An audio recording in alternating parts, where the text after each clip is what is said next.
Hey, what's up? It's Evan. I just want to show you a really cool photography trick that you can use in a wide variety of different situations. But you mainly use it at nighttime.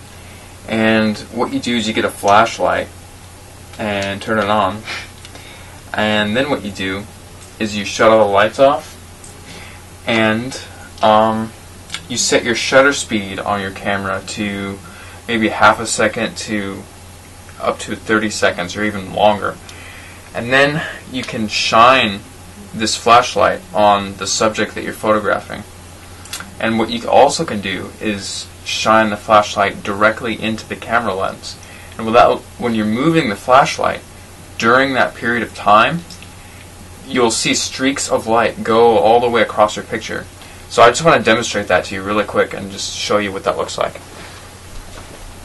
So here's my camera. And we're going to turn off the lights and I'm going to show you what this trick looks like.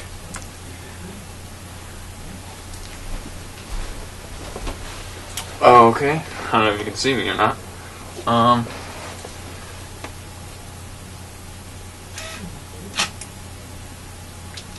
So I just shined it on my face for maybe 2 seconds. And then what I did is I flipped the flashlight and then I flipped it at the camera. So yeah, that's a good result. So let me show you on the computer what that looks like.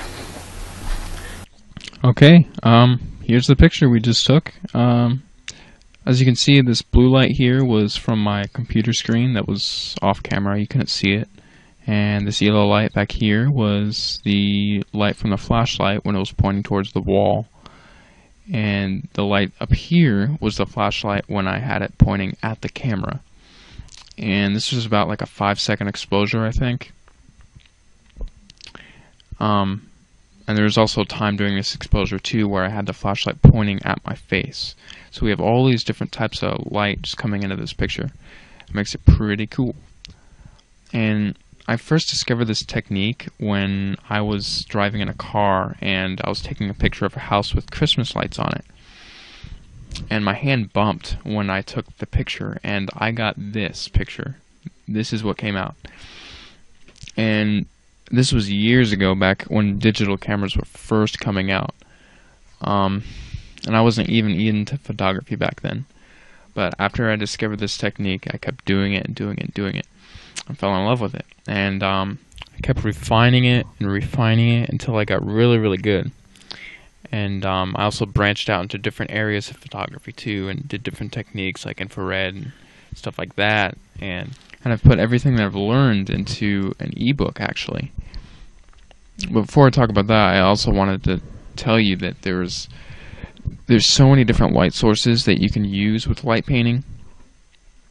There's cathodes, there's tiny little LEDs, there's flashlights, there's external flashes, there's little plastic colorful pieces that you can put on your external flashes, there's sparklers, there's torches, there's fire, there's lightning and stars. It just goes on and on and on with all the different lights you can use with light painting.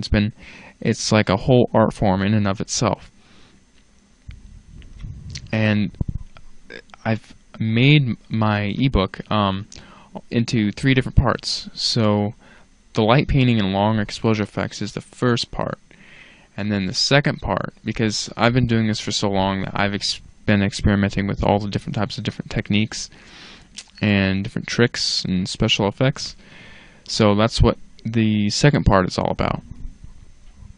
The third part is all about using Photoshop to get some pretty cool results. So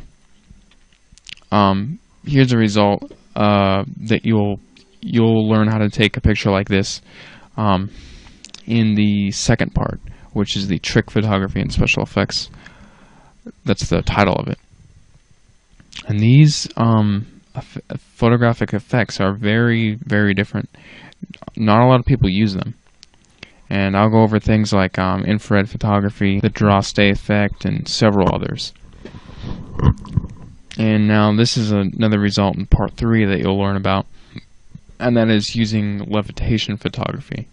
I'll also teach you how to use shadows in your levitation photography and just how to get really, really cool photos.